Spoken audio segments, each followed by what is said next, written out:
का है भौजी? का देवर जी? काहे इतना मन मार के बैठल हऊ हो? अरे हम तोके का बताई? तनी हमरो के बतावा।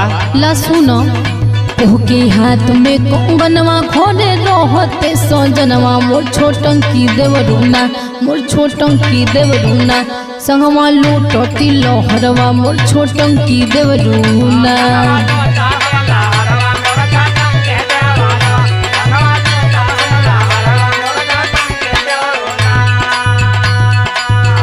इतना से घबरात हो इतना हम है ला न? जेकर मर्द प्रदेश में रही वो घबराई ना। चला ठीक हो, दिक्कत परेशानी हो तो बतावा। हमार दिक्कत सुनबा ना तोहरा बुखार लग जाई। अल्लाह सुना। सुनावा तू अपन सुनावा। आवा साट जा पजरवा हाई लहुरा तोर देवरवा मोर पतर की भौजीना, मोर पतर की भौजीना हमसे लूट तू लहरवा मोर पतर की भौजीना।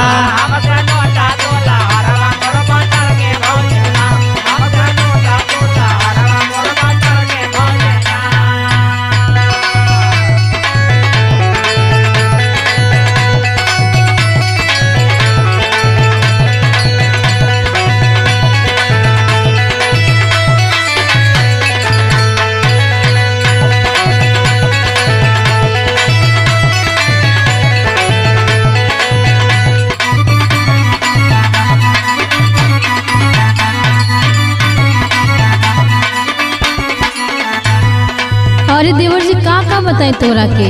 बतेबू तब न जानब। तला सुनो। सुनावा। रही रही दहिया में उठे अंगड़ाई,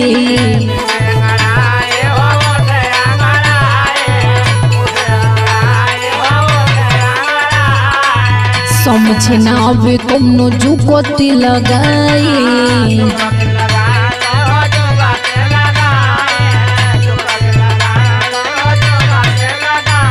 सुना तारा ना? हाँ सुनत है, बतावा तो।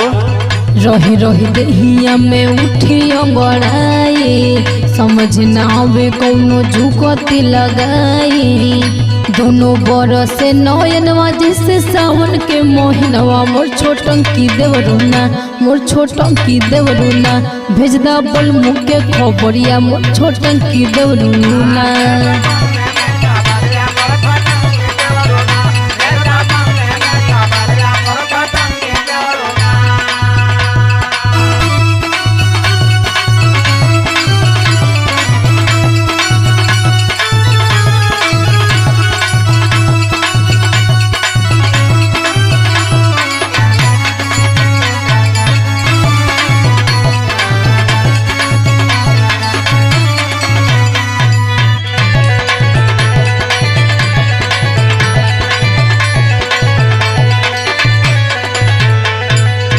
इतने से बात बा? अभी सुनला कहाँ, आधा तो छुपैले बानी। ला है सुना। सुनावा। तोहार तो कब्बा से सुनते न बानी। भैया तो कमाए कईने रुपिया हो सऊदी,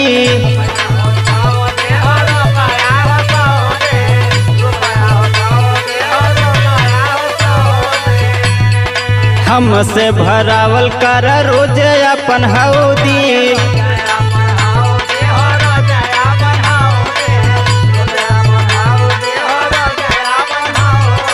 भैया तो कमाए गईन रुपिया हो सऊदी, हमसे भरावल कर रोजे अपन हौदी। तोरा से कुछो ना होई। नित्य जखमी हरंद तोहर करी है या दरवा मोर पतर की भौजीना, मोर पतर की भौजीना हमसे लूटा तू लहरवा मोर पतर की भौजीना।